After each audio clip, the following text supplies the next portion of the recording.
Hi, how you all doing? I've got some parametric equations for you. Okay, well, the title of this video was parametric equations, so what else did you expect? Here they are, but it gives you a rather unusual looking graph and a rather difficult but lovely looking graph as well. What makes it difficult is the fact that this is both trigonometric and algebraic, because usually when you're doing parametric equations, you've got one or the other. You don't normally have a mixture.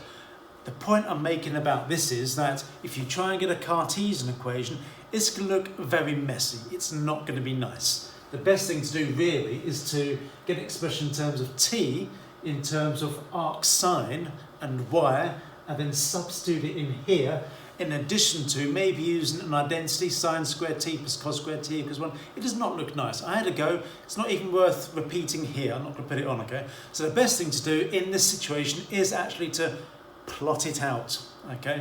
Or use a graphical calculator. Use some sort of graphing tool. You can actually do it with parametric equations, okay?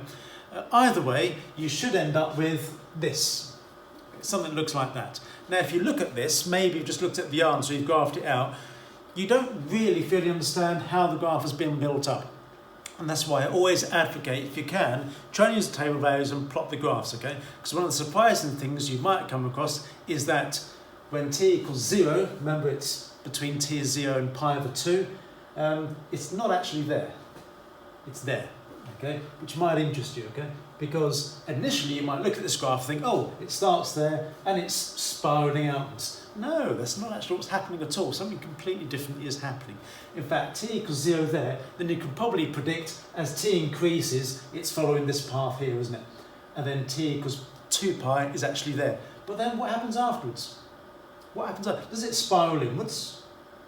Or does it spiral outwards? And if it does spiral outwards, what happens to the rest of the graph in relation to this? All these things are questions you ought to be asking yourself. And that's why I really do love mathematics and graphs so much, okay? Because there's so many questions that you can ask about this. I'm fascinated myself to see what's actually going to happen here, okay? I know, and I presented it for you, but I probably spent a good 40 minutes on the graph, okay, if I'm honest, trying to fully understand it. So what can we do, okay? Well, once you've got that from a table of values, okay, let's just see if we can get an idea of what the actual pattern is here. What's crucial, I think, is that we work out what the x-intercepts are, okay, when y is equal to 0. And so that's the first thing I'm going to talk to you about. So when y equals 0, you're obviously going to have sine t equals negative a half, because you rearrange this parametric equation here. Then sine t is negative half, you get t is 7 pi over 6, 11 pi over 6. You can predict all the others, okay, because it will be 2 pi plus that, 2 pi plus that, another 2 pi. Just keep on adding 2 pi to all these answers, okay? So you'll get multiple values. So what that's telling us is that it's going to continue to cross the x-axis for increasing values of t, okay? So the graph is going to effectively go off in that direction there. I'm hoping that makes sense, okay? And I've just plotted those two values there. So the first time is there and there. Remember, it's spiraling, well, not spiraling. Can I call it? It's curving, should we say? It's curving in this direction here. So t is 7 pi over 6, and then 11 pi over 6, and then 2 pi there. There's actually only one y-intercept, which I find fascinating. You might not do, but I find fascinating. Let's just discuss that. Why is there only one y-intercept? We're looking to see when x is 0. Okay? Clearly you can find a value of y when that is possible, but there's only one. Why is there only one? Well, the thing is, that cosine t is going to oscillate between negative 1 and 1, isn't it? And so this term here is going to oscillate between 3 and negative 3. But t is going to keep on building in value. By the time it gets to 2 pi, that's already 6.28, isn't it? When you subtract or add 3, you're not going to get 0. And when you keep on increasing 3 pi, 4 pi, 5 pi, you're never ever going to get 0 again. So fascinatingly, x is going to be 0 just once. Okay. Again, explaining why the graph is going to continue in this direction here. Okay. So we've got those. What next? Maximum minimum points are obvious ones to go for, aren't they? But you don't need to use calculus for this. Reason one, if you want to find dy dx using Cartesian equations, as I've said, the Cartesian equation is difficult. You could differentiate parametrically. Yeah, that's fine. If you've seen that, okay, it's fine. It's actually they're pretty easy to do. You can differentiate parametrically and get dy dx, but it's actually a much simpler way of doing it. Okay, what you're looking for is the maximum minimum values of y. Yep. So the maximum minimum values of these. That's pretty easy because one is constant. It's then going to be dependent on what sine t is, and sine t is going to fluctuate between -1 and +1. So 2 sine t will fluctuate between -2 and +2. There you go. You've got your maximum minimum values. The maximum value must be 1 plus 2, which is 3. Can you see? 1, 2, 3. And the minimum value is going to be 1 subtract 2, which is -1. Let's have a look. -1. There we are, see. So you're just looking to see when y is either 3 or when it's going to be -1. Okay. So that's going to be a little bit simpler. I've just summarised it here. Okay.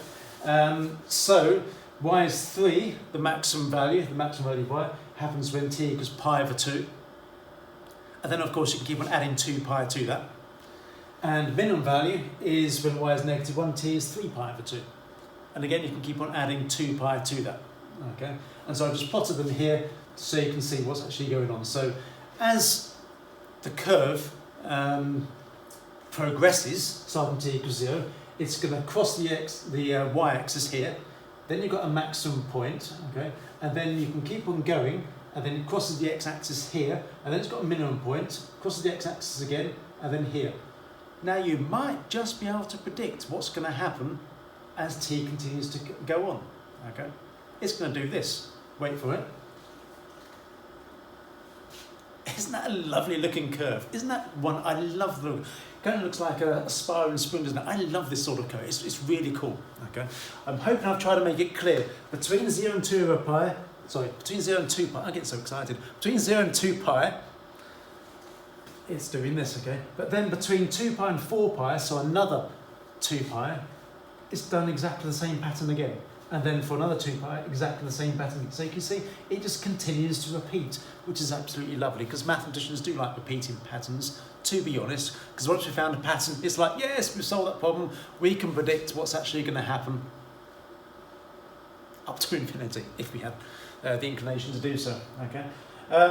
Why is it actually doing that? Well, kind of the reasons I iterated earlier. There's only one y-axis intersect, okay, but it continue to intersect the x-axis another 2 times for each 2 pi period, should we say, okay? So those are the first 2 times, and then add another 2 pi here, here, and then here, here. It keeps them going, okay?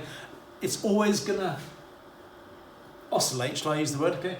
Fluctuate between the minimum value of y, which is always going to be -1, and the maximum value of y, which is always going to be 3, for the reasons I stated earlier. Well, I hope I interested you in that graph, okay? I hope you found it fascinating. I hope you got something out of it, and thank you for watching, okay?